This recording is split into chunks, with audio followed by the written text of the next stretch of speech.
Yeah, Chucky, what's up, baby? Yeah, I believe we have a telemarketer on the phone. Really? Oh, this is great. I love doing this. All right. All right. You're going to have to just pick it up, and I'll just kick in as Stallone, okay? Give her one of those. Yo, Adrian! Yeah, right. You want me to pick it up? Go ahead. Go ahead. Hello? We're having a vacation special, sir. Just giving a call to see what you'd like to hear. A few places you can visit. Yeah, well, actually, this is Sylvester Stallone Entertainment. I've got my own plane. Oh, okay. You said you're Sylvester Stallone? Yeah, that's me, yeah. Rocky? Well, sometimes I get that all the time on the streets. I go, hey, Rock, but I'm working on a new movie, Rocky 6, coming out very soon here. Really? And they have you on our list? Well, it's a brand new number about 6 months ago, Oh, you still sound the same. Would you like to be on the Do Not Call list? Yeah, if you can put me on there, that'd be great. Oh, I'm sorry about that. I wish I could fax you over a paper so I can get your autograph. Well, what can I tell you? It's just... Well, not a problem. Well, what's your name? My name is Oprah. Oh, like Winfrey? Well, yeah, but I'm not Oprah Winfrey. I wish I was. Well, of course I know you're not Oprah. I know Oprah. I've been on her show before, with me and my wife Jennifer, so... Oh, I can't believe I'm talking to Rocky. Well, I can't believe I'm talking to Oprah.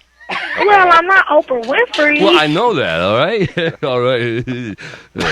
I can't believe I'm talking to Rocky. Well, girl, I appreciate it. Appreciate your patience, and thank you for getting me on that Do Not Call list, all right? Okay, have a nice day. Hey, sweetheart. Thank you. Yo. I even tried to dummy it. I tried to dump. I saw the hook get set, and you yanked the line tight. Go back to, what was it about? I don't know. It was, I tried to, I even dummied it up for her a little bit. I tried to, and she bought it. Well, what can I tell you? It's just... Well, not a problem. Hang on, where is that? Hang on. She has a gentle heart. Winfrey? She believed you. Oh, I can't believe I'm talking to Rocky.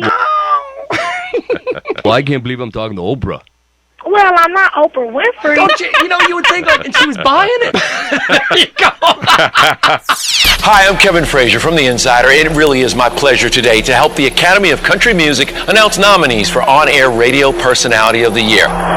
Dave and Veronica, WQYK in St. Petersburg, Florida. Yeah. Congratulations to Dave and Veronica for their Major Market Personality of the Year nomination. Yeah. Thanks to Country Radio. From their entire radio family, here at 99.5 WQYK. We're talking to Lady Annabelle. I'm Hillary Scott. Yes. By the way, how's motherhood doing? It's wonderful. My daughter is 8.5 months old, and Dave got some really good quality time with her yesterday on the plane. Dave? She just wanted to be held by Dave. Right. She can't get enough of me. I mean, what can I And say? his chest hair. Yeah, she was. She was grabbing my chest hair like nonstop and like yanking on it. Did it hurt? It did. Yeah, I know. She But thought she it was wouldn't one of her animals. Stuffed Yeah. animal. You know what I do? If you want to do this, I'll tell you what. Let me see some of the chest hair. You want some? Okay, now Charles, ready? I'm gonna pull. Odd or even? Go ahead. Oh my! I can't Odd or even? Just do that. Odd or even? Hang on. Disgusting. Okay, odd or even? Even. It's odd 7. Oh, I'm so grossed out right now. This is the most amazing, revolting thing I've ever That seen. is. The fact that you were able to pull out 7 of them, too. Did it See hurt? how much you can sell them for. It's Dave Haywood's chest hair from Lady Annabelle. We'll auction them off for charity. Oh, my Do it God. for the kids, will you, Dave? Okay, all right. No way. Okay. This interview is amazing. Ain't nothing more American than Dave and Veronica. Every morning. On 99.5 WQYK. Yesterday, little Ainsley called us. I'm a Girl Scout with Troop Junior 474. I'm calling to ask for your assistance. Our assistant.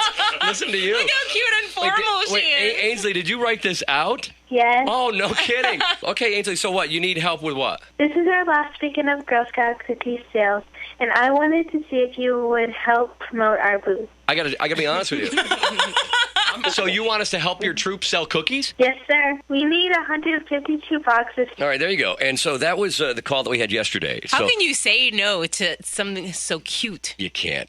Yeah, and so Brian Sutherland actually started writing and put together a little jingle. So this is for her approval to play on the radio. We got little Ainsley back on the phone. How are you? Good, how are you? Okay, so where are you going to be tomorrow? 8 to 11 at Publix, alternate 19 in Curlew. We put together a little jingle for you. You want to hear it? Yes, please. Okay. All right, go ahead, hit it. It's that time of year again.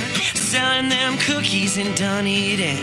Ainsley and the girls at the public stores. It's Girl Scout Troop 474, yes. Help out our local Girl Scouts. Sell 152 boxes. That's their goal. They're going to be at the Publix from 8 to 11 on Alt 19 and Curlew on Saturday, and on Sunday, find them at Keene and Maine, noon to 3. Thin mints and s'mores, peanut butter patties and a trefoils, do-si-dos, lemonades, thanks a lot, and dolce de leche, Savannah smiles and cranberry, citrus crisps, chocolate chip shortbread. Thank you very much, yeah. Thank you very much, you know. Thank you very much.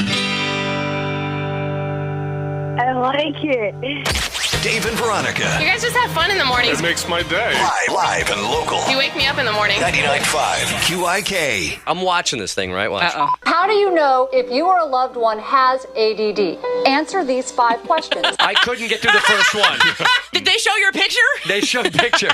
Are you this guy? Answer these 5 questions. Do you see something shiny? Yeah. And I turned my head and I looked out the window at something else. And so I rewound it and then I sat through it. I made myself do it. Okay, so now you want to know. Here are the 5 signs. Do you have a short attention span? Yes, Dave, you do. That's me. Yup. Are you easily distracted? Oh my God! And do you get yourself into hot water by saying or doing stupid things? If you answer yes. Okay, there you go. There you go. Huge, right? Thing was spot on. If you answered yes to 3 or more, you may have ADD. Randy and Dave, 99.5 WQYK. Don't miss the boys on your way home. If there's anybody that's totally gay for Rascal Well, Flatts, it'd be hard it to is find a bigger fan than Chuck. our that's producer, true. Chuck, has got the posters. Do you have the Rascal Flatts little dog tag around your neck still? I got my family. Oh, got the family dog tags. Where's the Rascal Flatts dog tags? You retired them? I don't know. I haven't had that for a long time, Dave. BS. He gave it to some chick at the bowl. Eddie Money in the studio. Eddie, how you doing, buddy? Veronica, great show. It's good to see you talking about the troops and stuff and getting those guys. Yeah. Well, we got a our lot of family with the troops. It's very. Veronica, great job. How pretty you are. Oh, well, thank you. Look at this, huh? Listen, you still I'm got married, but I'm not happy. You know? still got it. I remember seeing your wife. How many years have you been married to this wife? 27 years. We're going to be on TV this Thursday. Yeah. Where? Divorce court. The most country music in the morning. I set my clock to Dave and Veronica. 99.5 WQYK. It's Dave and Veronica. Going to call Darius Rucker, Hootie and the Blowfish. And, of course, country artist Darius Rucker, singer-songwriter, about his experience. First pitch. What's happening, man? How are you, Darius? I'm good. How you doing, Dave? Fantastic. A little nervous about this Thursday because we're throwing out the first pitch Thursday, and we thought, like, okay, who can we call that's got some name recognition that can give us some star power and help us? And you were the only name we came up with. Yeah, well, I hope I can help. I don't know about the star power thing, but I'll take it. All right, so about a year and a half ago, you played in the outfield at the Rays game. We actually looked it up. It said, did Darius throw out the first pitch that day? And there it is, a picture of you on the mound. Yeah, that was a pretty cool thing to do. I'd never done that before. And it was funny, and all I can think about is don't bounce it up there. Don't bounce it up there. Okay. So, I mean, who was it? Was it 50 Cent? 50 Cent, 50 Cent, yeah. So when you saw that, did you go, I got this? Oh, the funny thing is, the one I kept thinking about all the bad. I kept thinking about Carl Lewis's, how bad his was, and stuff like that. And I just kept thinking, man, just get the ball to the plate. Get the ball to the plate. Did you do practice throws somewhere before you actually did it? No, I didn't. And I actually talked to a couple of friends that had done it before. And, actually, my goalie from ESPN told me to throw it high. Because if you throw it over his head, it's okay. But if you bounce it up there, it's not okay. Not good. Oh, so that's sort of wimpy if you bounce it and not make the play. Oh, absolutely. And I'm also going to tell you, do not stand on the rubber. That's a mistake a lot of people make. They stand on the rubber. Get in front of the mound and throw it. Why not? Because if you're uphill, and when you step in the throw, you're stepping down. That's great for pitchers, but for people who aren't pitchers, you can easily throw into the dirt, too. Oh, okay, so it's okay if you're throwing at 90 miles an hour, but if you're throwing it at 10 miles an hour, no. Exactly. Y'all need to get up. With the 2014 Academy of Country Music nominees for On-Air Personalities of the Year. Come on, are you kidding me? It's Dave and Veronica on WQYK. It's Dave and Veronica. Veronica's Brass Lip Band. Here is the Blake Shelton song.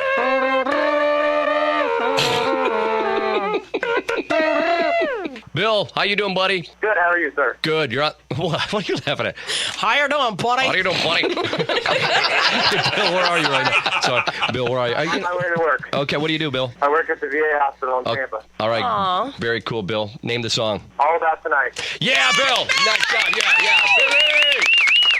Yes, sir. Don't ever do that again. Dave and Veronica. I love it on the ride into work. With more country music. I love the music. It makes my morning. WQYK! It's time now for a soldier salute. On the phone, we have Kay Cox. She's MacDill Air Force Base. Listener story. Hi, Kay. How are you? It's a beautiful day to talk to. Yes, it is. Kay, I've heard so much about you. Oh, well, thank you. And Special Operations Command. That's where you work at MacDill Air Force Base, right? Yes, exactly. Tell us about what you do. The protocol. I'm the protocol officer for one of the university on base. So. Your husband passed away, right? Yes, sir. Mm-hmm. John Cox, Special Forces, Purple Heart, Brigadier General. Yeah, he was a busy man, and 42 years serving his country, and he's a West Pointer. So I've been around the military quite some time. Soldier salute today goes to John, and tell us a little more about your husband, John. Well, what I appreciated so much about him was that he had 3 tours in Vietnam, which was not easy by any means, and he was just dedicated. And, you know, it was God and country. That was just a theme that he carried out through his entire life, you know, getting the other person ahead of him. Kay, you have me absolutely speechless this morning. We are so honored to be able to salute a soldier every single morning, and we have heard some amazing stories. Your story and the story of your husband, John, are just absolutely incredible, and thank you so much for sharing them with us today. Thank you for your love and as passion as we have for the military, and freedom is not free, and I don't want anybody to ever forget that. Dave and Veronica. I love this salute to soldiers. Tampa Bay's local morning show. It gives me a good feeling that somebody still cares about this country, and it actually makes me feel real good about it. 99.5 QYK. Call Brian Sholey of Tampa Humidor. Good morning, it's Brian. Yo, Brian, Dave and Veronica, How you doing, brother? Good, man. We understand that you got some visitors on Friday. Yeah, it was awesome. Okay, who walks in Friday? I had got a little heads up from a buddy of mine out of Nashville that Luke was in town, knew I was a big country music fan, but he knew Luke was a big cigar fan, just starting out to be a big cigar fan. And he just gave me a little heads up that Luke was going to pop into town, maybe say hi, and wanted me to teach him a little bit about cigars. He popped in about 12:30, him and Randy Hauser and the whole crew of guys, and it was just an unbelievable experience. What are some of the brands they buy? They had to get some Fuentes, right? Actually, believe it or not, no. What? The Fuente family's right here, from the Dominican right to here. Please tell me they did not buy Swisher Sweets. No, would never let that happen. Oh, my God. Hey, you got any Tampas?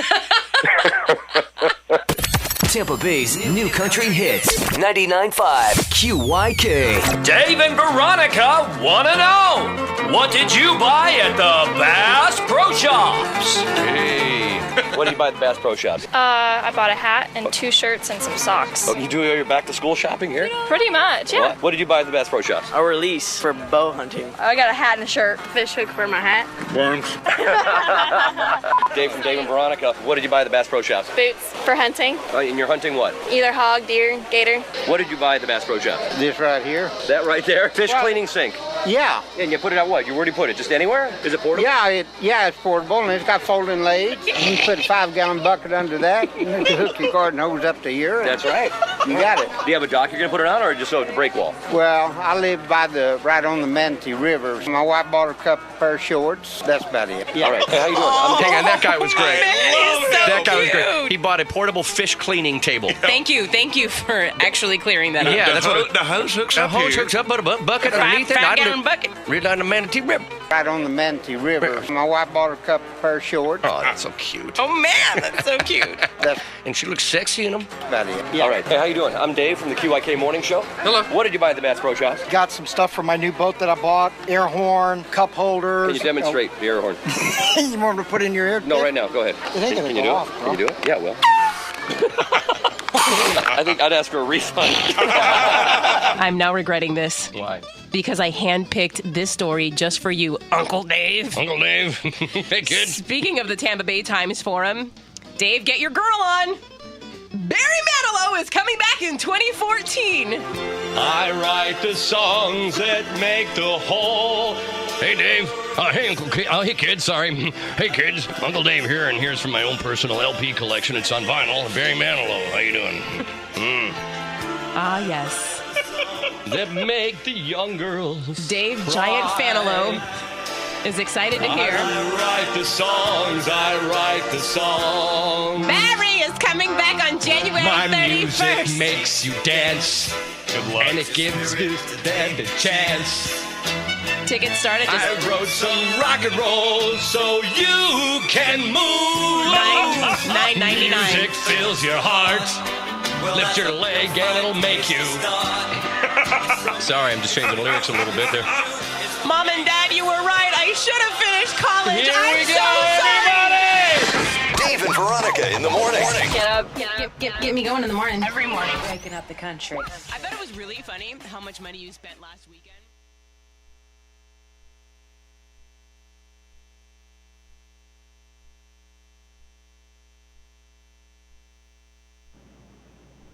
Well, they just don't make him like Dave, do they? What a guy. What a buddy. One of my best friends at radio for many, many years. He was one of the guys that would always call me back, no matter if I was up or down. He always let me know that I was important to him, and he was there for me as my friend. Even outside of a radio artist relationship, he was my buddy, and we sure did miss him, and I know you guys miss him too. God bless Dave today. We know he's in a great place and looking down on us all. Thank you, guys. God bless you.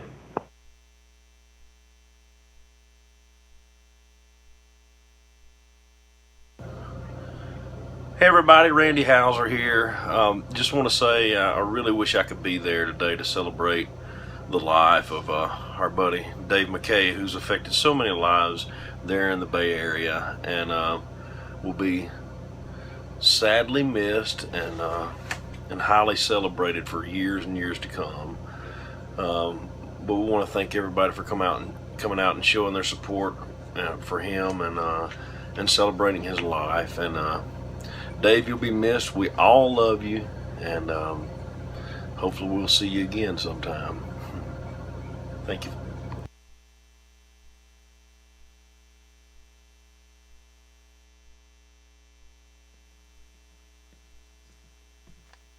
Hello everyone, and thank you for coming so we can celebrate Dave's life today. You're going to hear a lot of stories this evening, or today, it's not even this evening, and from a lot of his friends. I guess he's with us.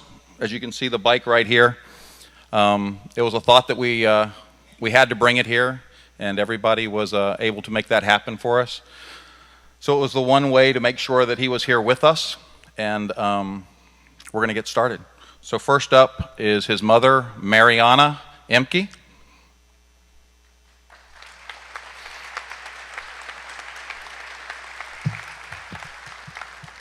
I'm Dave's mom.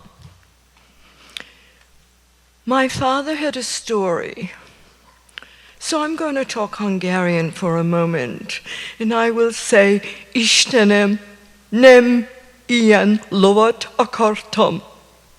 The story goes, there was a little boy and he asked his father for a horse. So the father gave him a carved horse. And he said, but Dad, this is not the horse I want. So the father gave him a rocking horse because he was little. And he said, come on, Dad, this is not the horse I want. So the father gave him a pony. And he said, Dad, come on, get real. This is not the horse I want. So he went off to school, and he was coming home. He goes into his yard, and he sees this black carriage with 4 horses. And he runs inside and says, Dad, those are the horses I want. But those horses were taking his father to the graveyard to be buried. And he said, "Dad, this is not the horse I want. So I say to you, I don't want this horse."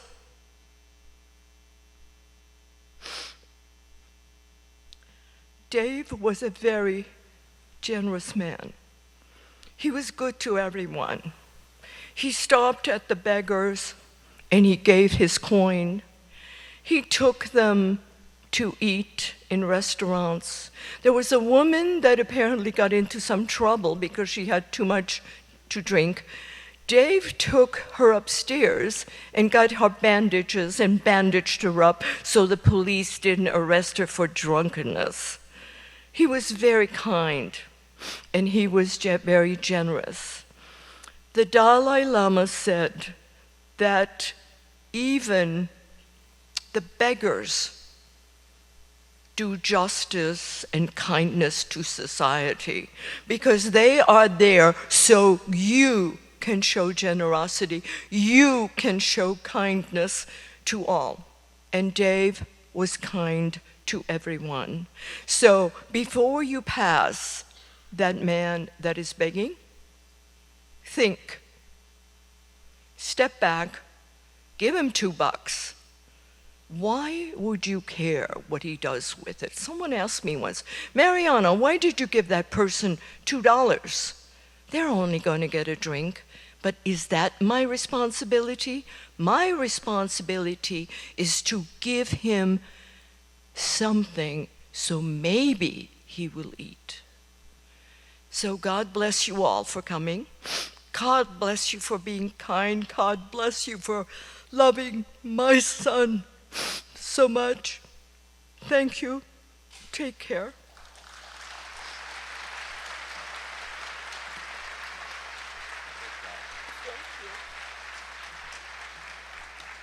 Now, before we get started with our first speaker, if we could go ahead and bring the lights up slightly and have the radio family, the Beasley Media Group, all stand. Come on, stand. You're not shy. So if all you look around, that's his radio family here in Tampa.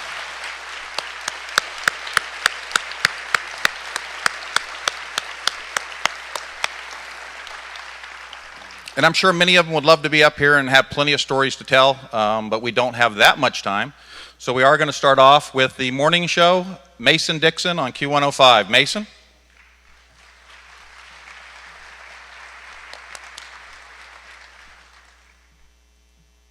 Thank all of you for coming, fans, our Beasley Media Group family, Dave's immediate family from his morning show.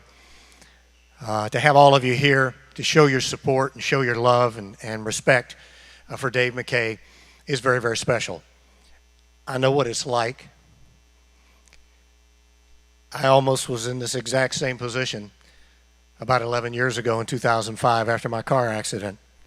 I kind of know what that brush with mortality is all about.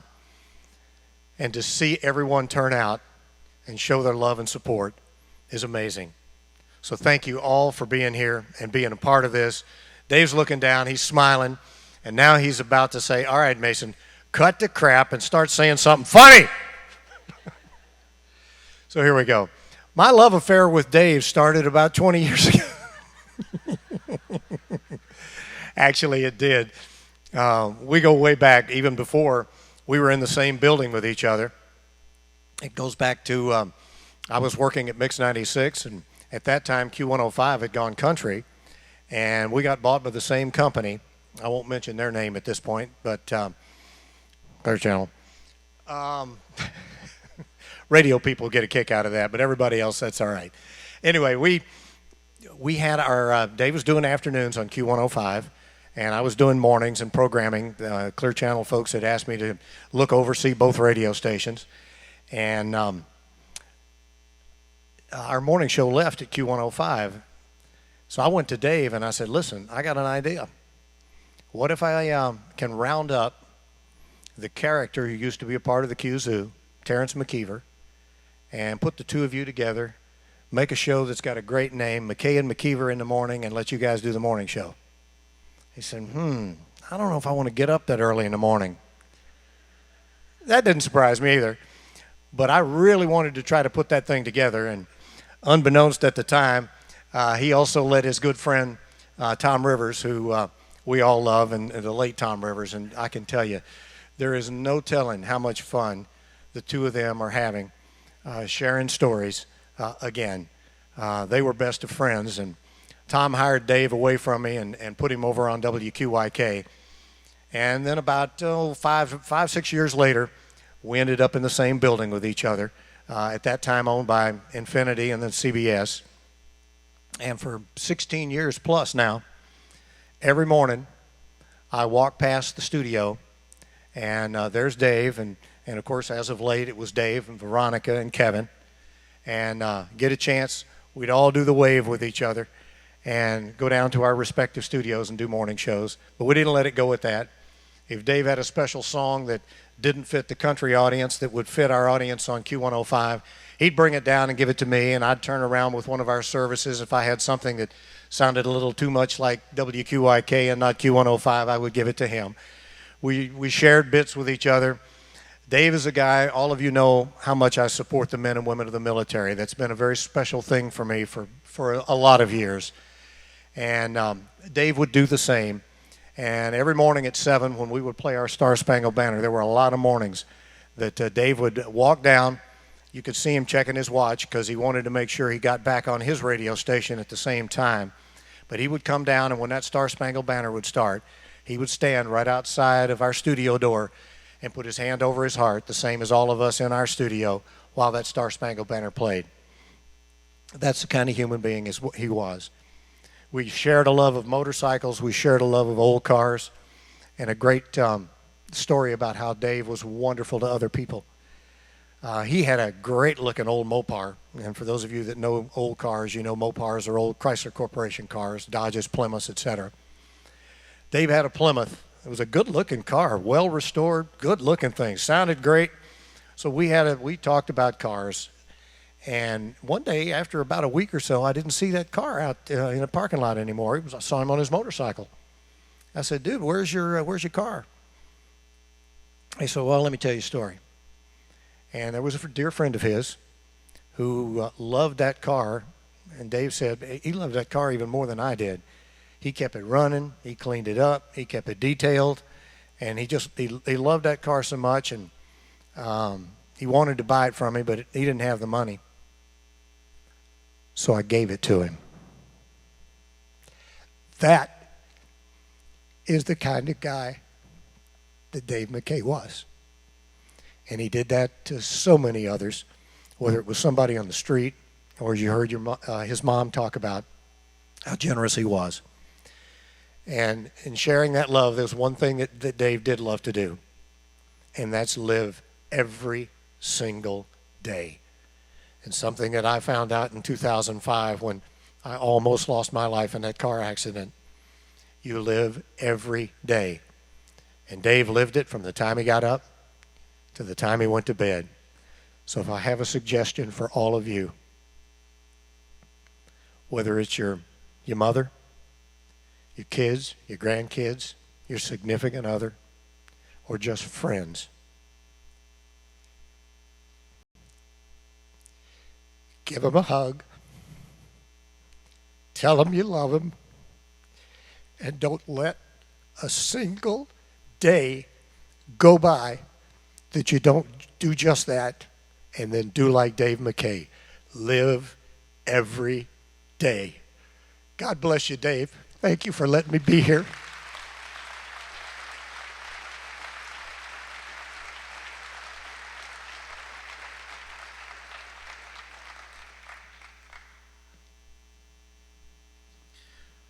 Next up will be the former mayor of St. Petersburg, and Dave had a unique way of getting to know people, and I'm sure one of his stories, you're going to hear how he got to meet Mayor Foster, and you will also, well, no, I'm going to let him tell the story. I'm not going to go any further.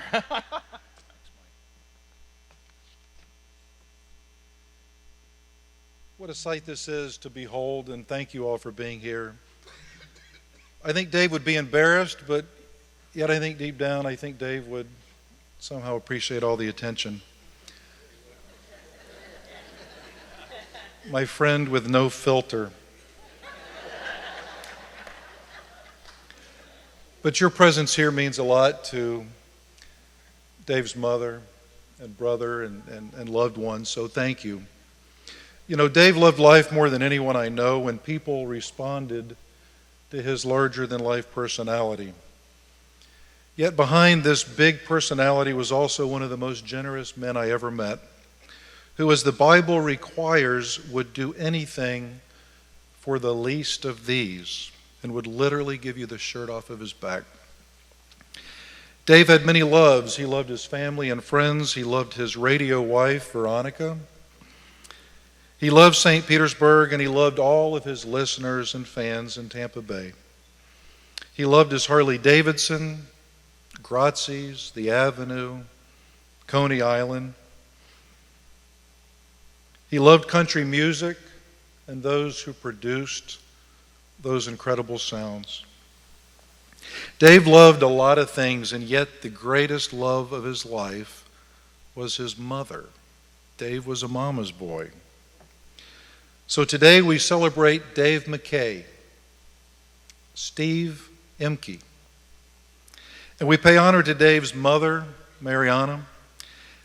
And we get to share memories of Dave that will make her smile, make her laugh, allow her to breathe. And these reminders of Dave will remain in her heart forever. So as Mike alluded, my favorite Dave moment came really the day after I was elected as mayor of St. Petersburg. I had had a late night and I had given a few interviews, but I got up early that morning and I did my morning ritual. And I'm sure that my morning ritual is similar to your morning ritual. So the phone rings, the cell phone rings, and I answer the phone. Hey, this is Dave McKay, and you're on the air. And it was a live broadcast. And we chat, and I'm trying to sound all mayoral, and I think he's going to ask me questions about, you know, it's 2009, the recession, and ask me a question. I'm at home. He says, no, where are you in your home? I said, I'm in the kitchen. He says, are you surrounded by tile and porcelain? I said, no, Dave, I'm in my kitchen. Now, truth be known, I was giving my first radio interview as the mayor of the fourth largest city in Florida while sitting on the toilet.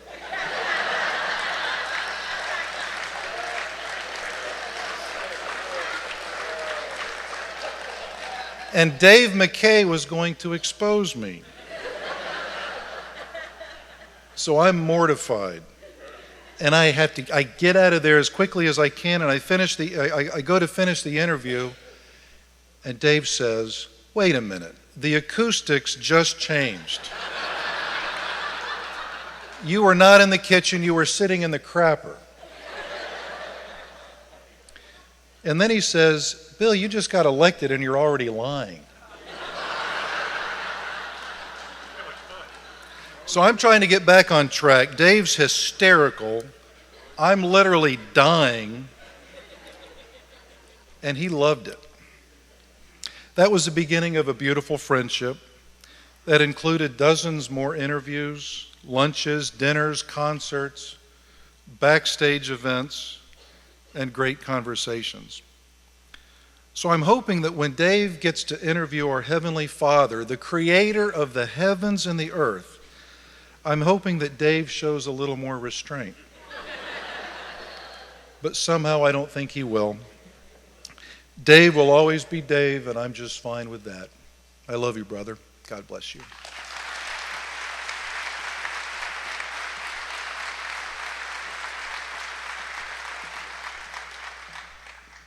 I told you it was a good first meeting. Dave not only loved him as the mayor, but Dave also entrusted him enough that he's also the gentleman handling his affairs afterwards. So it tells you how much he loved him. Next up, the only person that could do his voice better than him was Dave. So, Randy Price.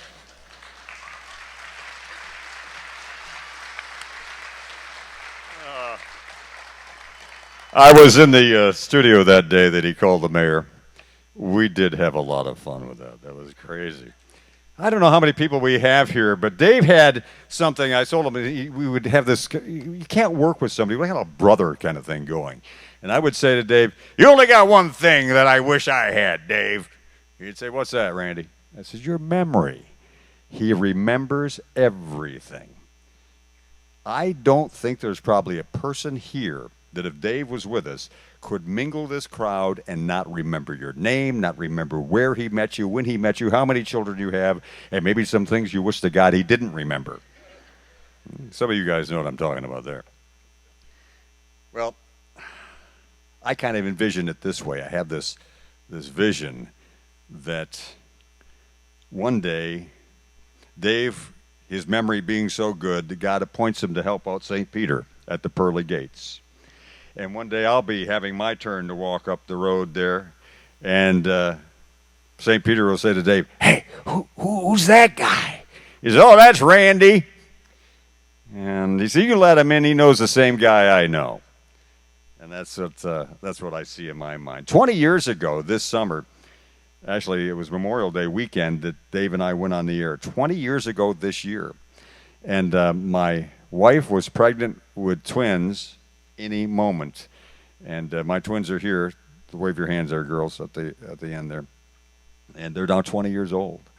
And it seems like just yesterday that we got together. We kind of hung out, and Dave experienced my life as the married guy, so he got to do that vicariously through me, and I got to kind of live the single guy's life vicariously through Dave. And Dave thought he was doing all of us guys that are married a favor by living the life he thought we wanted to live.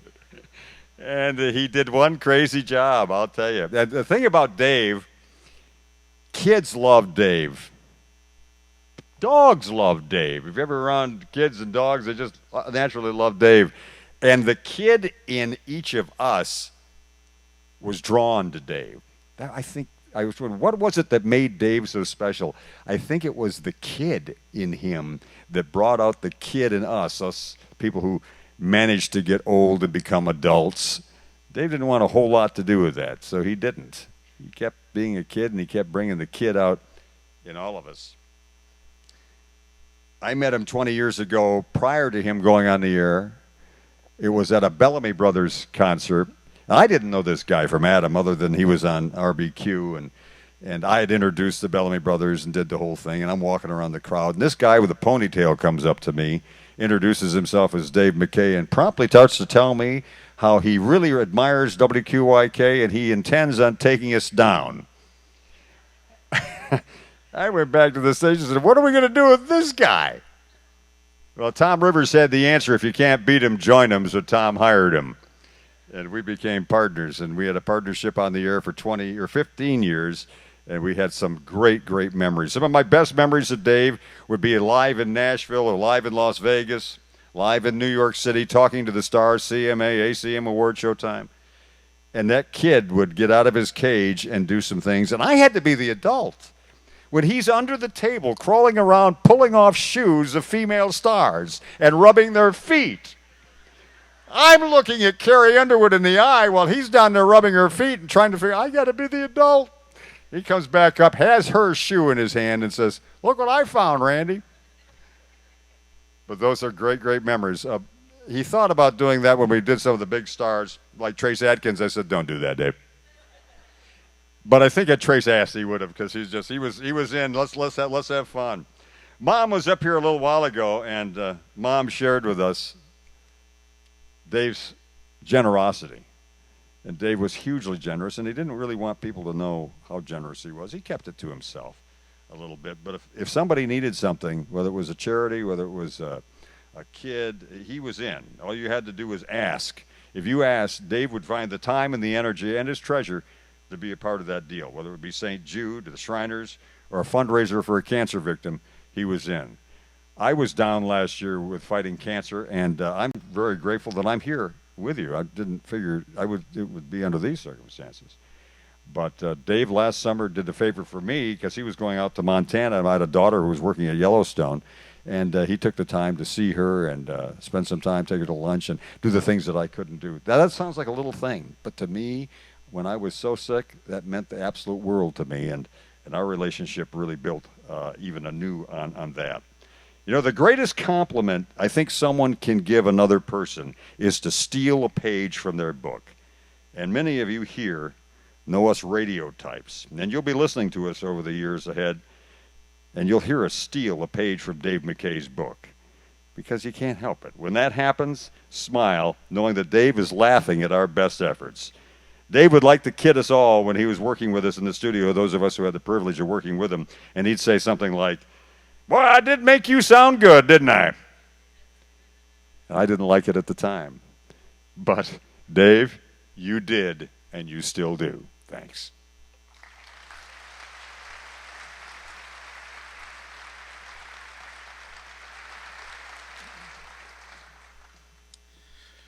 All right, we all know that Dave had a lot of friends in low places, and many of them I think are sitting right over here, his crew he rode with. You may have seen him walking in. I was wearing a suit and tie all week, but I figured he would make fun of me if I was doing it again today, so I dressed the part. But he really loved hanging with people in high places too. So another good friend of his is the mayor of Tampa, Bob Buckhorn.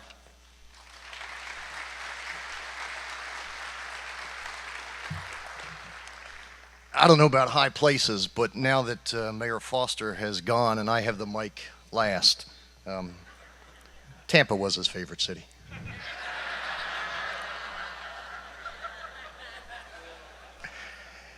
And you know, that boy used to wear me out. But he never caught me in a compromising position like that. That's what caller ID is for, Mr. Mayor. You know, I've known Dave McKay for a long time. Tommy Rivers introduced me to him, and this was back, you wouldn't know by looking at me, but I have been for years a huge country fan. And back in the early 90s, mid-90s, when Tom and Dave were here, and they were introducing me to the likes of Faith Hill, who I couldn't understand for the life of me why she didn't want to date me. I mean, a life of rubber chicken and hotel rooms and shaking hands with people versus Tim McGraw. I don't get it. I don't get it. She should have married me. Thankfully, my wife's not here, though she reminds me all the time. You didn't stand a chance. Because when Kathy and I first started dating, I had this picture of Faith Hill and I, because Tommy had gotten me backstage, and you know, we made small talk, and Faith was just starting out on her career, and so I had this picture in my bachelor pad of me and Faith Hill, and she walked into that place, she just started laughing. So the only one who believes that story was my 6-year-old at the time, and even now she says, "Daddy, Faith Hill didn't pay you any attention." I'm like, "Yes, you're right, honey." But Dave McKay was a unique individual in every sense of the word, and it's so good to see Randy here and to remember that duo and V-Girl and you know, that voice of Randy's. But David used to wear me out. I mean, he would wear me out. I would see him in a lot of places, and he would always have either his cell phone or that recorder, and he would tape me saying something, and he'd go, "No, you got to do it like this. You got to do it like this." He goes, and I would say, "Dave, but you're going to make me sound like an idiot." He goes, "Yeah, but it's going to be hilarious." And he would get me to call in, and they would tape me saying something completely inane, and they would run the dickens out of it, and I would look like an idiot, and he would laugh, and V-Girl would laugh, and Randy would laugh back in the day, and my popularity dropped like a rock. But Dave was having a good time. I mean, he was having a good time. And it was all in good sport. He used to do something to me. Somehow he would know my schedule, which obviously is a very public document. And he knew where I would be places where taking a phone call from Dave McKay would be completely inappropriate. Kind of like you, Mayor Foster. I was at the White House one time, literally sitting at the table 2 seats away from the President of the United States. And all of a sudden, my phone's going off. And unfortunately, I had put it on vibrate. And my phone's going off, and my phone's going off. And I didn't dare put my hand in the pocket to look at it. And so I got out of this meeting, and it's Dave McKay. He called me like 4 times. I call him back. I'm like, "You jackass." Sorry, Mom. what do you want? He goes, I said, I'm in a meeting with the President of the United States. He goes, yeah, I know. I wanted you to hand the phone to him so I could talk to him.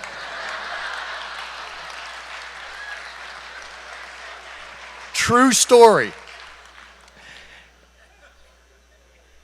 And I'm like, no, God. And the other thing that he would do to me, and some of you have probably heard this, when he wanted to talk to me and I wasn't answering because of caller ID, he would get on the radio and he would tell all of you, the listeners, he would say, if you see Bob Buckhorn walking down the street, tell him to call me. I'd be walking down the street, some car would go by, the window would go down, and they're like, Mayor, Dave McKay wants to talk to you. That has happened to me probably a dozen times in the 20 years that I would know him. He would just put out the notice, Dave McKay wants you to call him. All right, I'll call him. But on a serious note, we're going to miss him. I know he's up there with Tommy Rivers right now. They are plotting to call me the next time I'm meeting with the president. But his personality and his enthusiasm was truly a Tampa treasure, as Mayor Foster said. And all of us who knew him, both on air and off air, are really going to miss him. He was a special guy. So in honor of that, when you're the mayor, you get to do some pretty fun things and some pretty cool things, and you get to honor some people either for personal reasons or for their contributions to this community that most people don't get a chance to do. And so I had this prepared on behalf of the city of Tampa, but I would submit to you, it's every city in the Bay Area.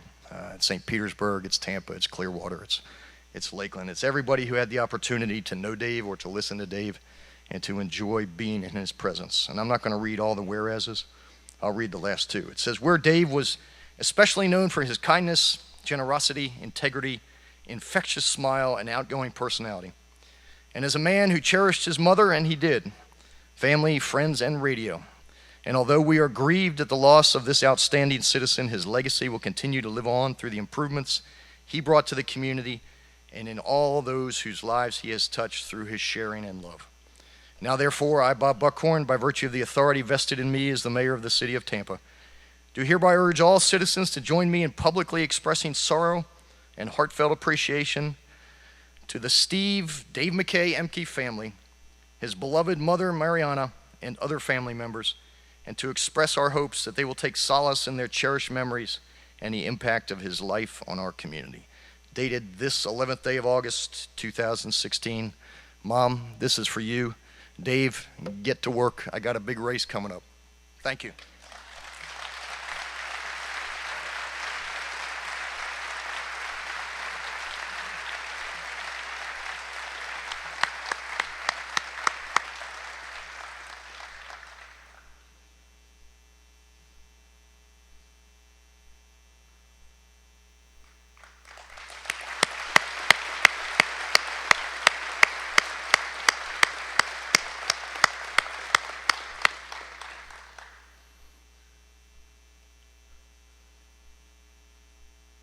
Alrighty, we've all probably heard Dave try to speak Spanish on air.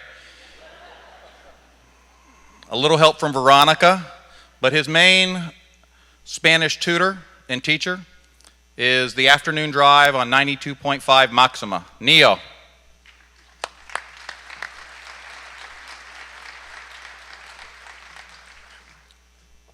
I don't know about all that. I'm a very small part of Dave's immense Hispanic family because he thought he was half Cuban or half Puerto Rican or half Mexican or half Latino, and he would walk around the halls and he'd tell everybody, "Oye, guajiro!" I mean, so he had this one phrase that I'm not entirely sure where he learned it from, but it's "lo mucho que te quiero," and he would tell this to everyone. And there was one day in the office that I was just not in my best of moods. And I'm in the hallway reading a document or something, and I'm all buttoned up with my tie, and he walks by and he smacks my ass. And I said, "Dave, what's up?" And he says, "Papi, lo mucho que te quiero." And that's Dave McKay. And, you know, it's been difficult for us in our building to process this because Dave was so full of life, and he injected so much life into each and every one of us that we're still high on that. So it's kind of like, wait, Dave is not here? But he is.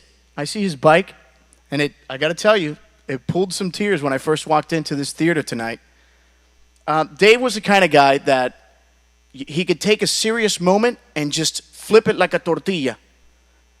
And I remember clearly one day, I was in a morning show meeting, and we're just kind of chatting it up, talking about which is the best Hispanic sandwich, if it's the sándwich cubano, the Cuban sandwich, and I was arguing that the midnight sandwich, el sándwich medianoche, is better.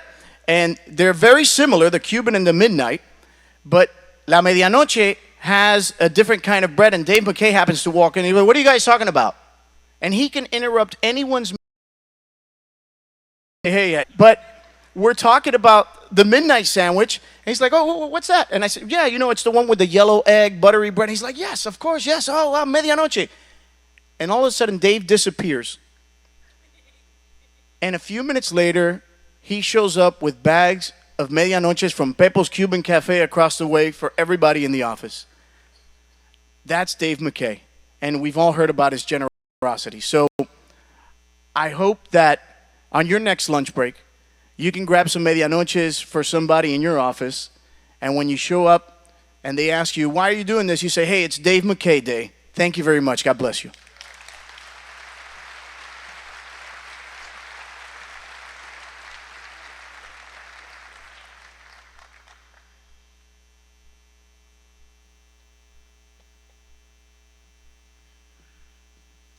All right, up next is the only guy that wasn't allowed to ride with Dave was Orlando.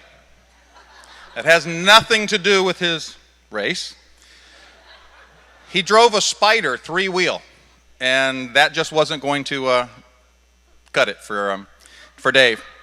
So anyhow, up next, morning show from Wild Orlando.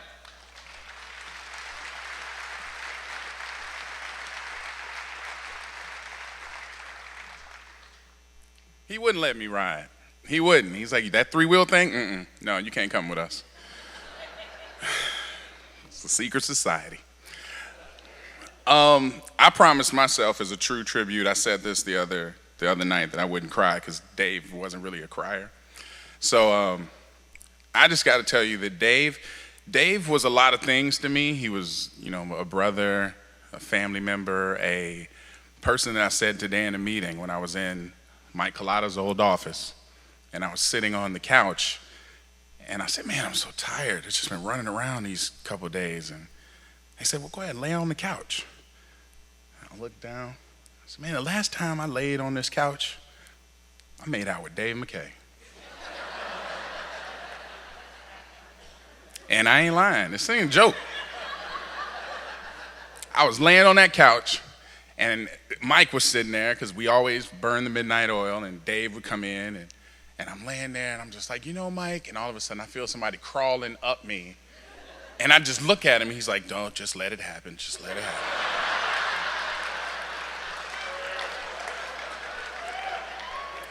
I did. I took it. My good friend Cowhead told me that, he said, we were at the, stop laughing. We were at the memorial, and he said, I gotta honestly tell you, there's no man that has kissed me on my face more than Dave McKay. And Perry, Collada, all of us around was like, yeah, me too. Yeah, me too. It was like a support group for making out with Dave.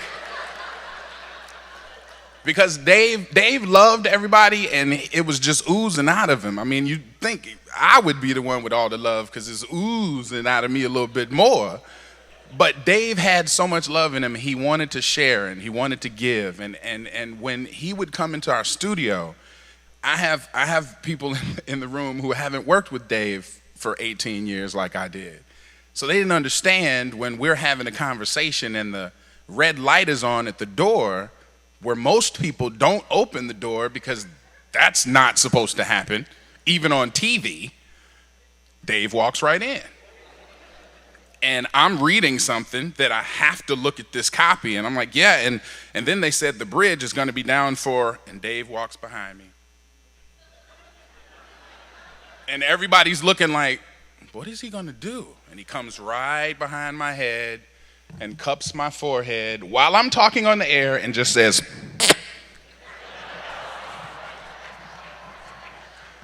now it was weird the first few times, but now my co-hosts love it and we miss it.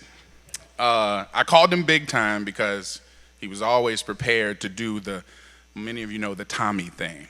Invite somebody to dinner, take them to, give somebody a tip to make sure they get a great table. He was just showtime. He was big time. Our station is like a high school, and Dave was the star quarterback, tall, good hair, even with that Wolf Blitzer hair.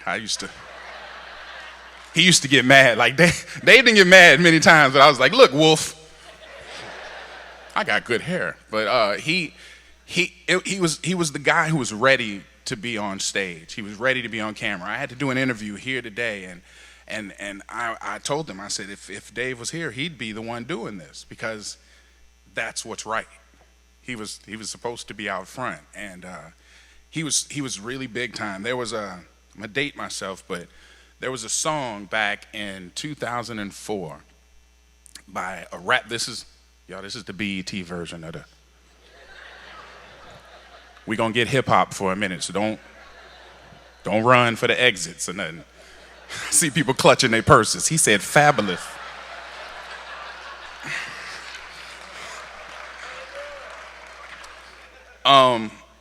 Back in 2005, it was an artist by the name of Fabulous who had a song called Into You.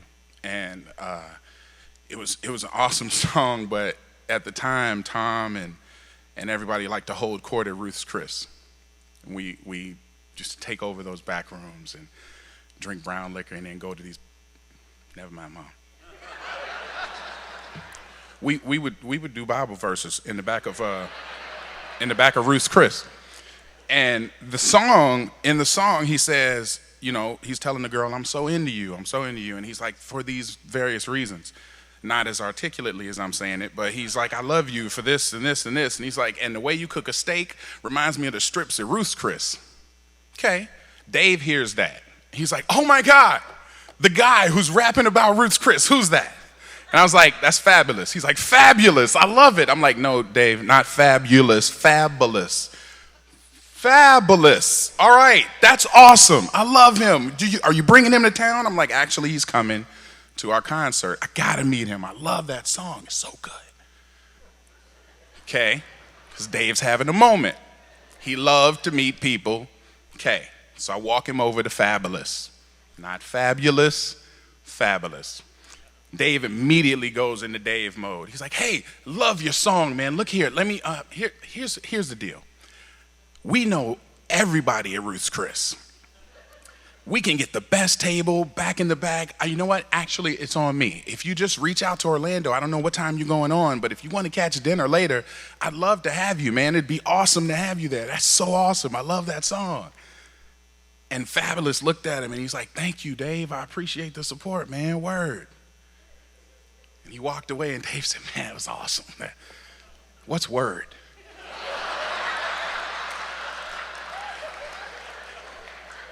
What, Dave? What he said? He was, hey, glad to meet me. Thanks for the support. Repeated everything that he said, which was very Rain Man. But I was like, whatever. He's like, he's like, you rate support. Right after support, he said, word. What's word? And I said, it's kind of a, God, how do you translate this to a white guy? I was like, word is like a punctuation in hip hop. It could mean, hey man, we're going to Ruth's Chris and everybody, it's on me. And everybody was like, word? Like what? That's word. Or, you know what? I ain't going back to Ruth's Chris anymore. You know I heard Chef George ain't there? Word. Like we about to burn that bitch down. Word can mean a lot of things. And so a lot of people who work with us to this day don't know why every time Dave walked by me to leave the building, he would say, word. Every day from November 5th, 2005 to August 2nd, 2016 at 10:45, he would walk by me. My office is in the back. The exit is right next to my office. He would walk by, and no matter what I was doing, word, no emotion, no hair. If I'm on a conference call and I really can't respond, and he would just walk by the door and you would hear the door go boom, he would leave. Word, Dave. Boom, door would close, he would leave. Word, Dave. Every day. So I'm on a call, word. Yeah, I know, we're gonna fix that, Mr. Mayor, I'm sorry. Word, I know, Your Honor, yes. Word, Dave, damn it, I'm on a conference call. And you would hear around the corner.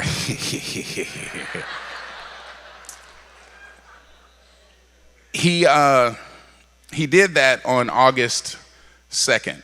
And I know that because I had to get on a plane at 12:45 to go to Atlanta, and I was rushing. And it was 10:45 as we were doing our music and getting everything done with my music director, Bruce Stein. And I remembered he walked by and he said, word. And I just sat there because I had research and stuff, and I was just like, I don't have time to play right now. Word. And I thought for a second, and maybe this is because of the loss that we've had for a while, but quietly to myself, I was like, you know what? One day that word ain't gonna be there, so I better hurry up and say something. I said, word, Dave. And he said, and he took a step, and then he looked at Stephen, who was the last door that he see before he left, and he said, all right, I'm out of here. Stephen said, I love you. And those were the last two things that we ever said to Dave. Stephen's very proud that he said, I love you, because he feels good about that. And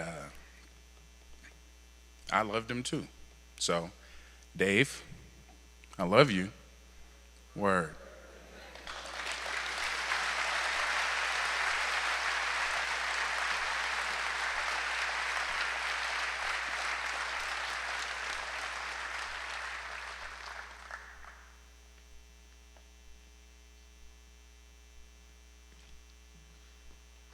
Greeny, come on up. All right, you all know that he had a love of riding. Of course, it was his Harley Davidson that he loved to ride. He was also a spokesman for Jim's Harley Davidson. Since he's not here to do it, I'll go ahead and let you know that Jim's Harley Davidson is Jim's Harley Davidson as of today, but on Monday it becomes Bert's Barracuda Harley Davidson. We all know he would have had fun with that. Now the GM of Jim's Harley Davidson, soon to be Bert's Barracuda Harley Davidson, Greeny.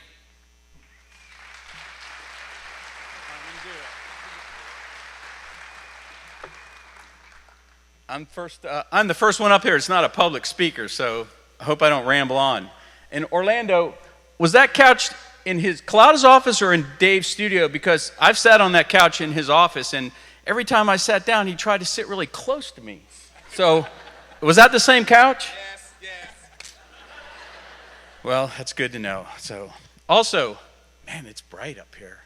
And since I'm after Mayor Foster and Mayor Buckhorn, so I can say this, he loved the Berg. That was his place.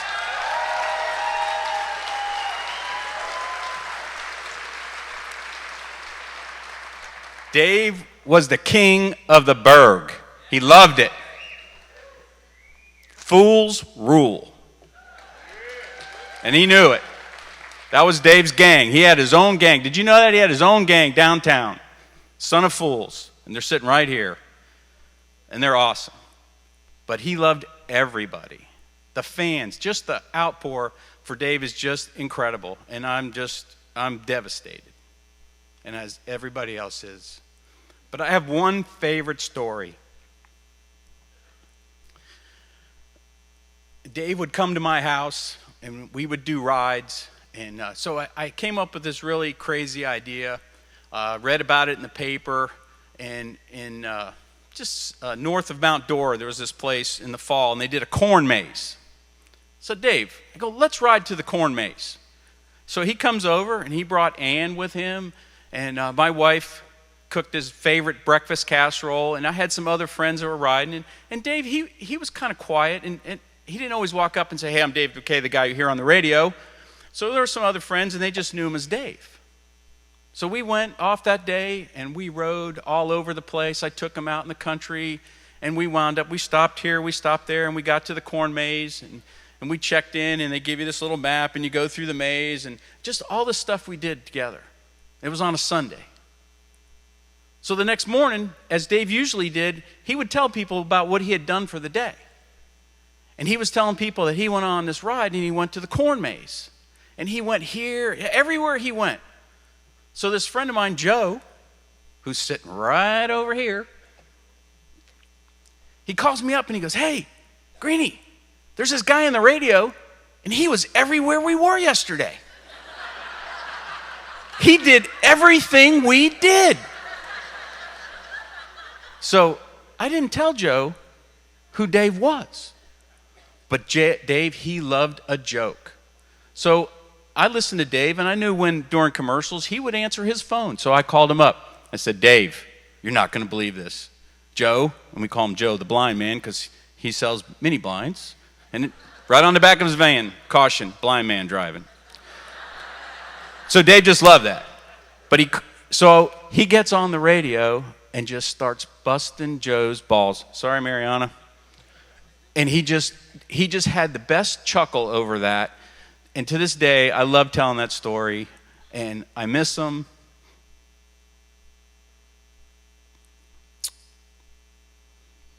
It's going to be hard for everybody because he loved this town. God bless you, Dave.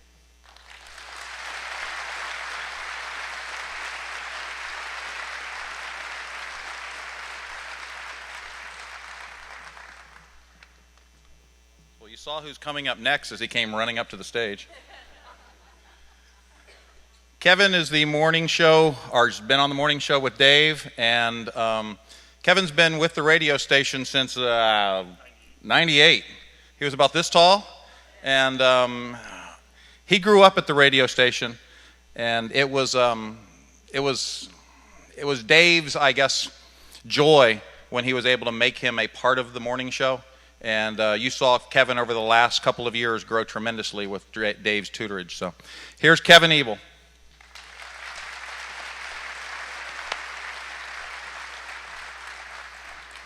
Yeah, as Mike said, I've been here since 1998. And one of the first things I really remember doing when I got into the promotions department is, if you've been around long enough that you've listened to us that long, we had the Three Amigos, which I was one of them. Drivers, we'd go to different events and all these other things. And I remember having to call into the Randy and Dave show in the afternoon and being mortified because I knew that Dave would make fun of me at some point during the call. It never failed, never. And so when Dave and Veronica asked me to join their show 3 years ago, I was a little nervous because I know how Dave can be with people. He's very hard, but he's passionate, and he wants to make people better. So obviously I said yes. It's been the best 3 years of my career. I love him very much. I'm going to miss him. I've been working this week. Obviously, you know, Dave and me and Veronica have not been on the air this week. But I've still been in the radio station doing the music.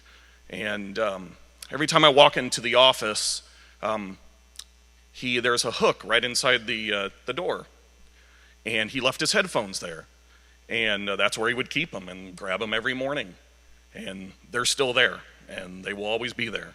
So if you ever come and visit my office, you will see Dave's headphones. They'll always be there, and so, you know, and I hope no one ever touches them because they're that special to me. But one of the best last memories I had, and I'm so glad that this happened, was after the Dierks Bentley concert a few weeks ago. Obviously, I'm married. It's hard for me to get out and go to dinner. So Dave always is like, here's his standard phrase to me.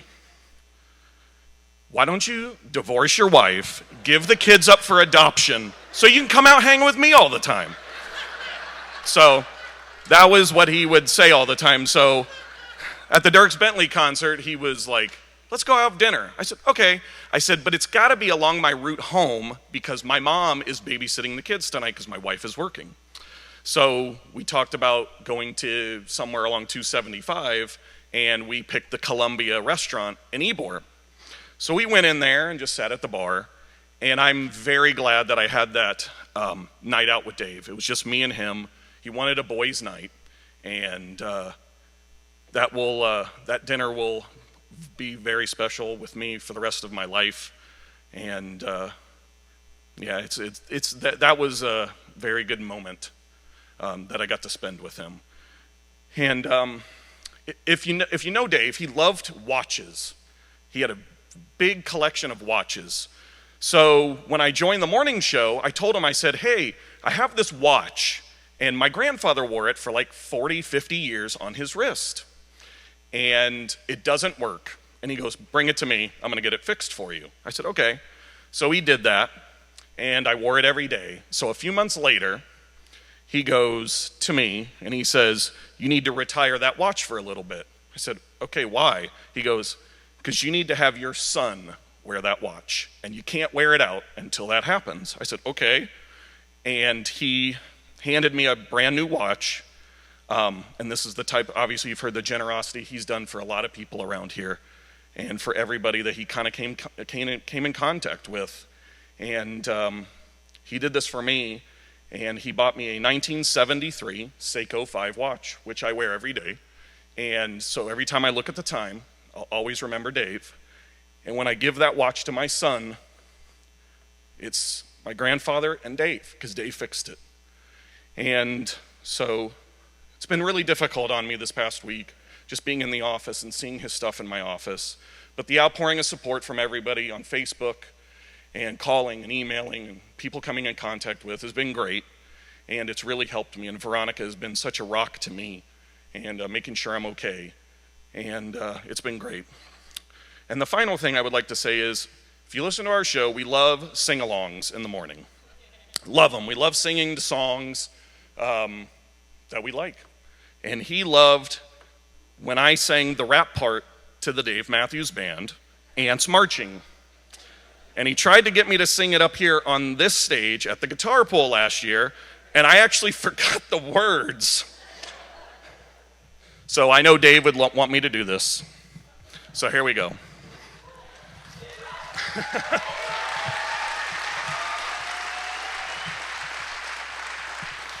Candyman attempting the thoughts of a sweet tooth to torture with a weight loss. Programmer cuts in the corner cause a loose end. Cut on the fence, cannot to offend. Cut. I love you, buddy, and I miss you.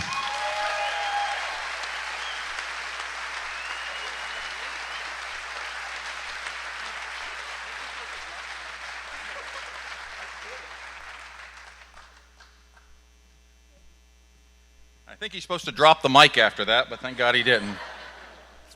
A long time ago, there was a little room next to the main programming studio. And in that room, there was a young lady that had a baseball cap on, and she was wearing boots and jeans and had a vehicle out back, a little pickup truck. And when we came in, the pickup truck on it had WPCV. That laugh, you know it. That was Veronica.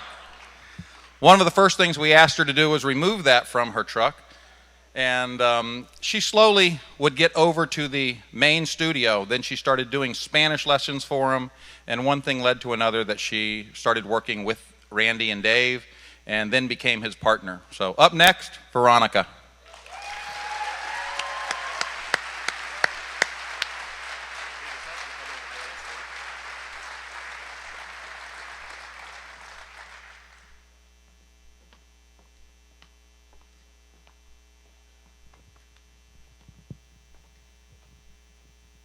Earlier I asked Kevin if he would come out here with me at the beginning because I wanted to share a couple of stories, and one of them being the fact that Kevin and I would always listen to the same story from Dave over and over and over and over, to the point where he kind of actually got annoyed with me because I said, "For the love of God, if you ever speak at my funeral, don't tell that boring story. I'm tired of hearing it, and I will curse you from beyond. Oh, there was no doubt about it. And Kevin and I would get to a point where he would start to tell the story, and then we'd start to tell it with him, and we'd say, we know. We started off as interns. You watched us grow. You're very proud of us. We're now doing a show together. And we'd always roll our eyes. But I will tell you that I have no regrets because, yeah, I really did get tired of hearing that story. Yeah, it got a little old really quick. But there's one thing that I know that Kevin and I can both tell all of you, and that is not one day went by, whether he was being serious and looking at us in a very sincere manner, or if he was on Facebook, or if he was doing something else, there is one thing that Dave told us every single day. And he said, I love you guys. Every day. Every single day.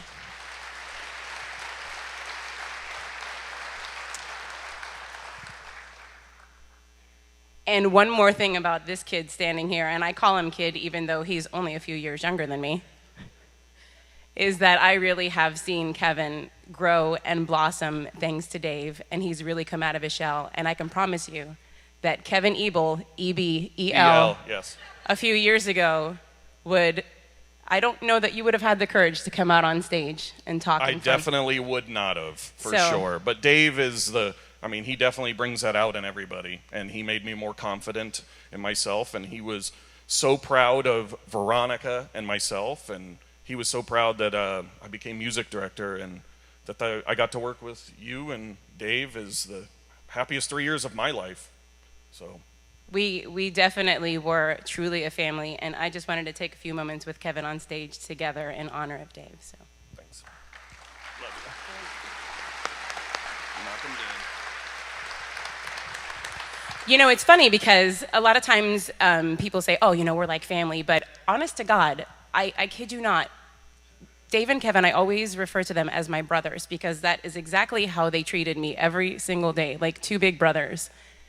One of the funniest things that they would do, which I didn't find very funny at the time, is Dave liked to rile me up so hard that I would literally blow my top.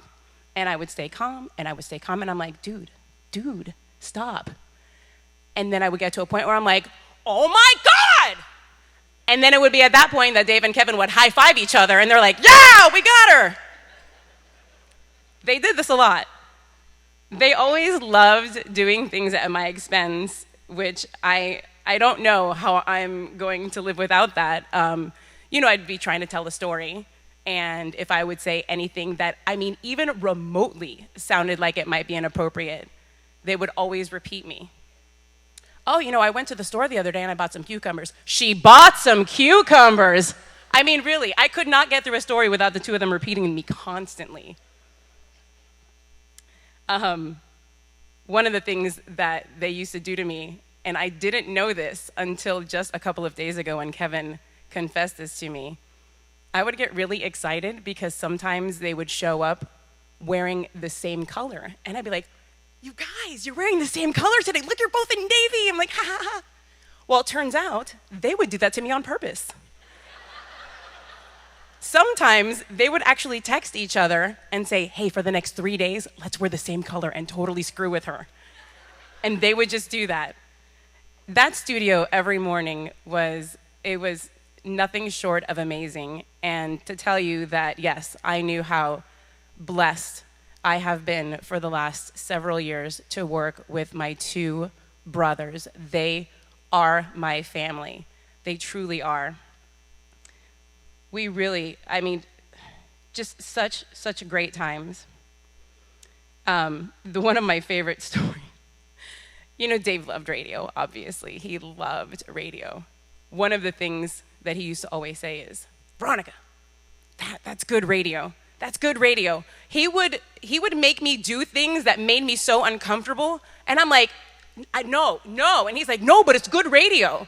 Like the time we were at the Strawberry Festival, and he convinced me to get on the scale at the guess your weight guy. Not only did the guy scream my weight out, but of course Dave was standing there with his phone recording the entire time.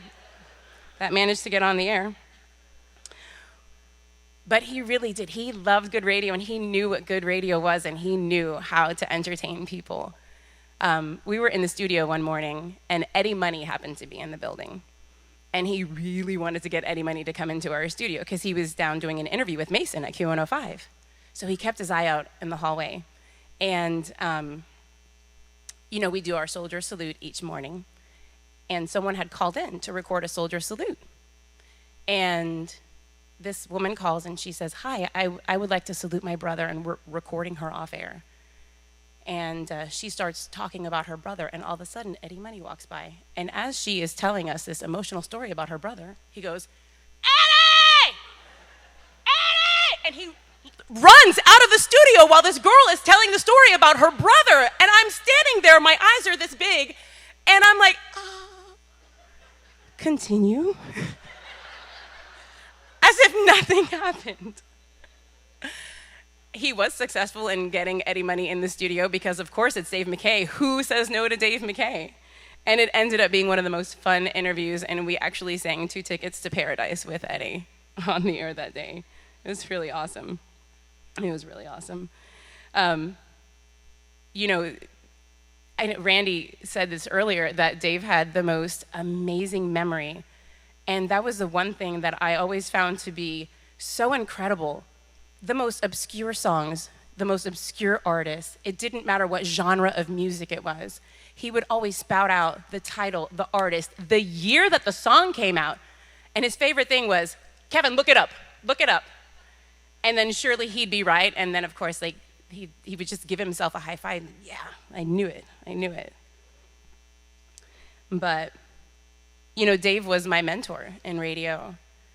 As Mike mentioned and Randy talked about earlier, when I started at the station, I started as a producer of the Randy and Dave show. And I was always fascinated by Dave. It's like he's just this big persona, and being so new in radio, I was like, man, I am never going to be as good as that guy. And it was Dave who actually gave me my first shot on the air. And he's like, "You speak Spanish, right?" And I was like, "Yes." And he had me translate the announcement of Garth Brooks tickets going on sale. And I did it in Spanish. And that was the very first time that he let me be on the air. And he always tried to find out maybe what else could I do, because he wanted to exploit all of my talents as a young intern. So, but I'm forever grateful for that. It's so funny too, because Dave would do anything to make people smile, to the point where so many times I would say to him, "You're gonna get us in trouble." And he didn't care. But we were a family. Dave was my family. I mean, he truly was. Not only was he my family, but he was my family's family. My entire family loved Dave. I remember the year that he showed up at Noche Buena, which is Christmas Eve, and our entire family gets together. He showed up with a bottle of wine in his lap, and he gets out and he's like, "Hey!" And he's like, "Eme! Juan!" Kissing all of my family members, men, women, didn't know them, it didn't matter, because that's how Dave always was. He would come over for dinner on Sunday at my parents' house every now and then. And this was when he discovered a very unique item in my parents' bathroom. And that was the year that Dave bought my mom a gold-flecked toilet seat for Christmas.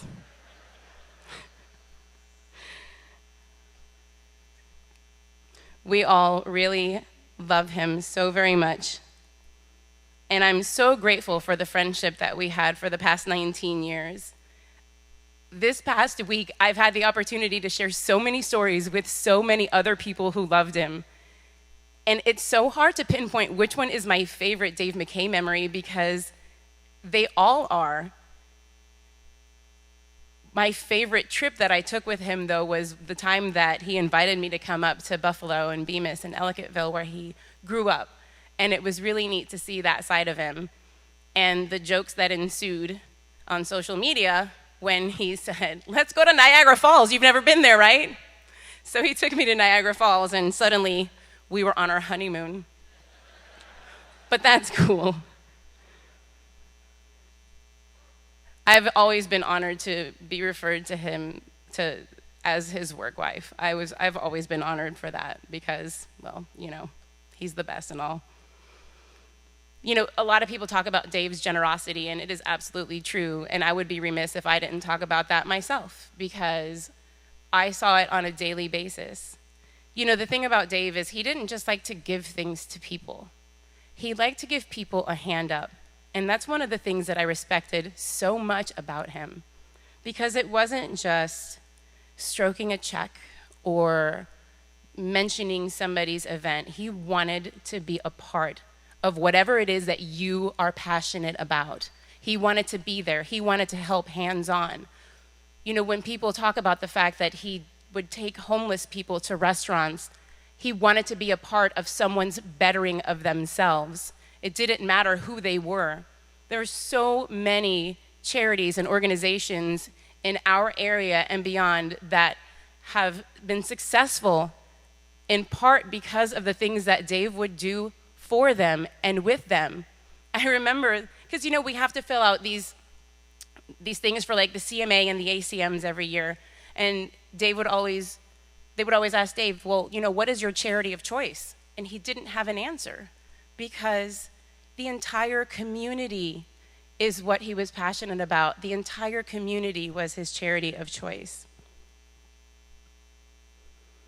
He was forever grateful for all the people in his life, and I know this because there were so many times that we would be invited by just people, individuals, events that we would be invited to come speak or be a part of or whatever party it was. And there were so many times, no matter where we were, whether it was somewhere casual that we were hanging out or if we got to be standing on side stage somewhere, he would always look at me and say, Veronica, how freaking cool is this? And I always used to say, man, it's pretty freaking cool. You know, each morning we got to sit in a studio for 5 hours and laugh and make jokes. That was our job. Although, sorry, Dave, sorry that I use the word job. He would always say, this is not a job, it is a lifestyle. It's a lifestyle. But even at work, when something super fun would happen on the air, he would always say, man, how freaking cool is this? Pretty freaking cool, Dave, pretty freaking cool. He taught me so much, not just about radio, but one of the greatest gifts that Dave gave me was the ability to love someone unconditionally. Because you know he lived large, and you know he was well loved. And for all of us who are sitting here, who were close to him and were friends with him, we also knew he was stubborn.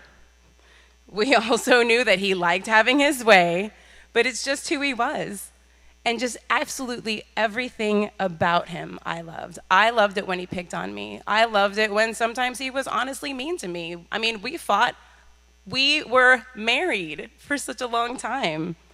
But he truly taught me how to really love someone so hard and so unconditionally. But one of my favorite things that Dave taught me was how to be absolutely fearless. You know, Dave and his phone, and he'd shove it in people's faces all the time and always be recording, even if it wasn't appropriate at the time. Mayor Foster. But he was the guy who taught me to not be afraid to walk up to a crowd of strangers and just introduce myself and just start talking. That's a hard thing to do. And he was the one who taught me to stop being scared to do that, even if the outcome was those people looking at you saying, I have no idea who you are, please get that phone out of my face. The upside of never being afraid to do that is all of the amazing friends that Dave met along the way. You know, Dave is the reason that I actually got promoted to the morning show. I was doing nights at the time, and they were looking for a female to be added to the morning show. And, you know, management was skeptical. They were like, the night chick? And he said, absolutely. He said, take a chance on her because I know she's my partner. I want her in there. And the stipulation was, if I went to go work for the morning show and it failed, then I couldn't go back to nights. And I was like, dude, that's a big gamble. And he said, all in, baby. He always believed in me. And he always fought for me, and he always supported me all the way until the very end.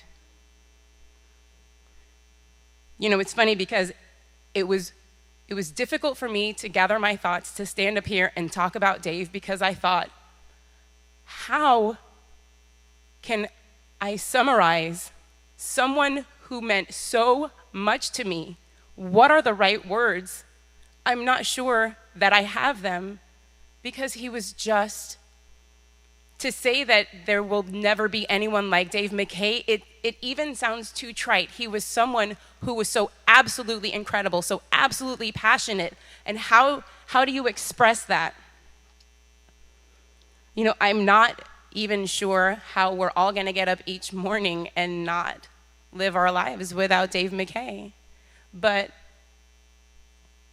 he lived so big and his spirit was so big, and like Greeny said, he's just so big that he's still here. I still feel his spirit in me every single day, and I know that that's not gonna go away. It just won't. It is gonna be really, really difficult to get up knowing that he isn't here. He left personally a very, very special mark on my heart. And the promise I have to you, Dave, that when it comes to your memory, I am never gonna give you up. I'm never gonna let you down. I'm never gonna run around and desert you.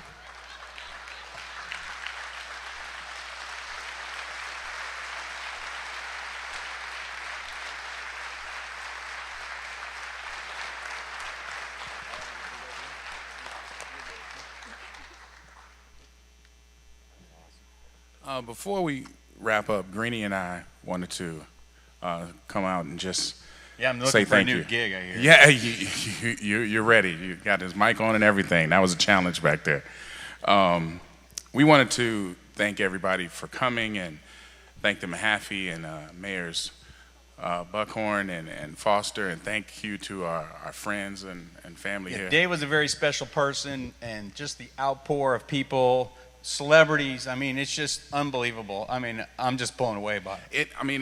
It's a definition of family. Like, you know, down at Jim's Harley Davidson, the supercalifragilistic, what is it? It's Barracuda. Okay. Coming soon. Over there, and it's the same way with us.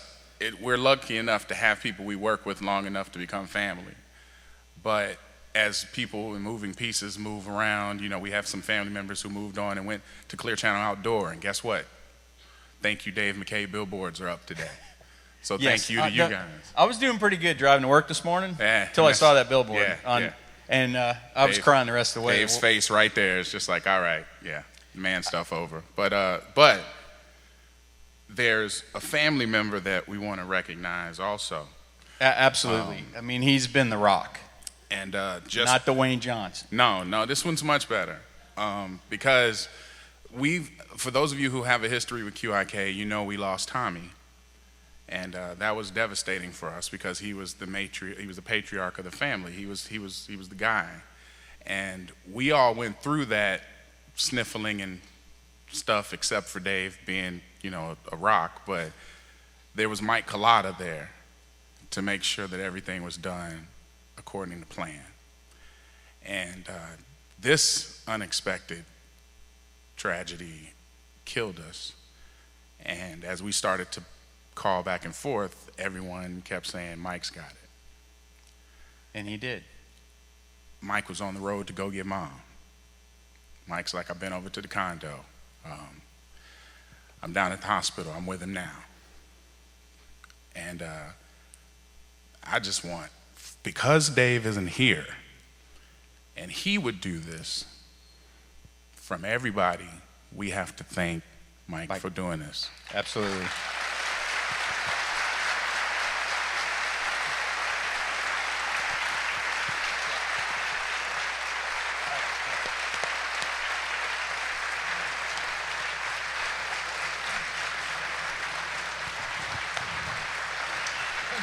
It's a huge testament to who you are,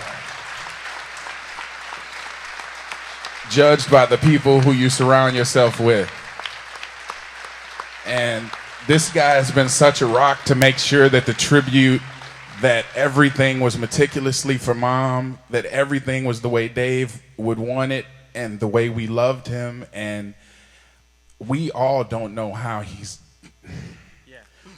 we don't know how he does it, but nobody does it better than Collada.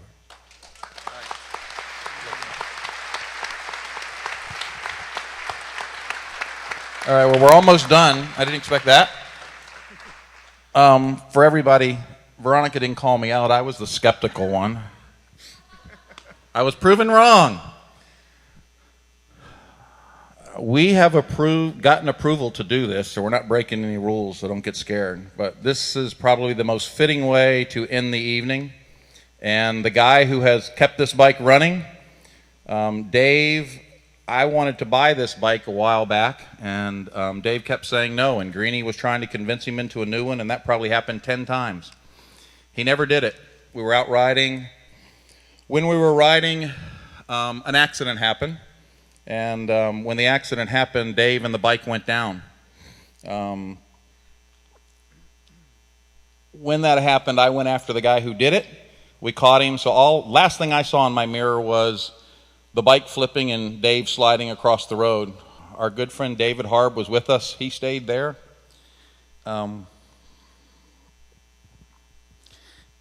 Finally got back to Dave, and he was at the hospital. And the first thing when I went in, the guy who had said, no, you can't have the bike, said, hey, you interested in the bike now? So the master over there repaired it, got it back running, and he's going to fire it up for us now. And Dave would say, listen to those Python pipes. Yeah!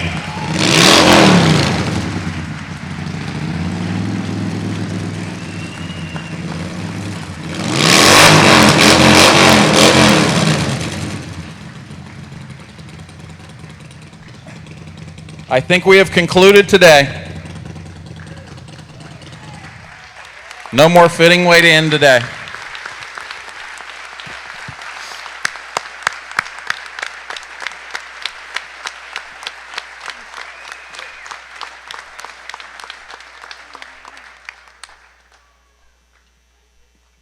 We're done. You can leave. Also, I know that a lot of I see him right here. Hey, Frank, put your hand up. He's shy. We couldn't get him up here, but the guy that looks like Dave McKay is his brother, Frank. So if you see one walking around, he's right there. Put your hand up. There he is.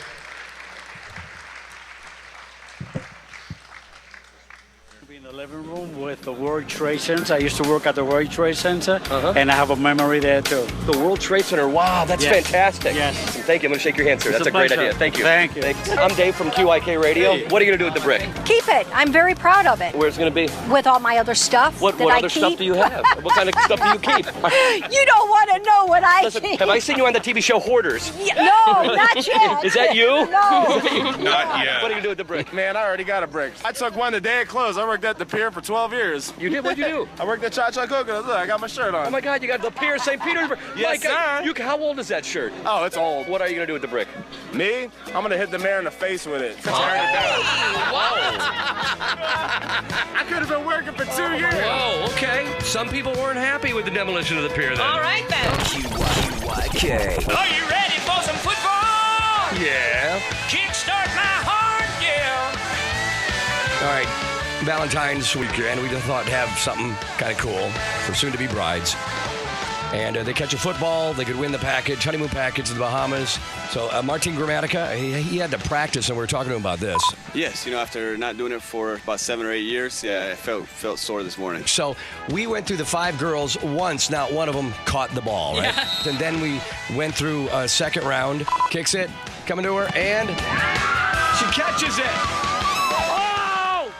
Oh my God! Oh my God! You sounded more like a bride-to-be than the bride-to-be sounded like a bride-to-be. I was excited. Oh my God! Oh my God! Shut up. Both of you. Waking up Tampa Bay, live and local. Dave and Veronica. Roscoe Flats, Fast Car and Freedom at 99.5 WQYK, 23 minutes before 4 o'clock. Unbelievable. What kind of pants you're wearing? You're wearing jeans, right? Jeans, Okay, yeah. I'm wearing, let's see, Calvin Klein jeans. I probably paid, what, $32 for them, maybe?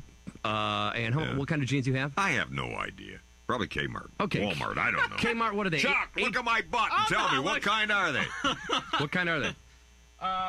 Lee's. Lee jeans, what, $18 maybe, Lee jeans? Probably, yeah. Something like that. Chuck, what kind of jeans are you wearing? What a brand name on them? Hollister. Hollister, purchased where? At Tyrone Mall. Tyrone Hollister Mall. store. The Hollister store. And how many holes in those ripped pair of jeans you have right now?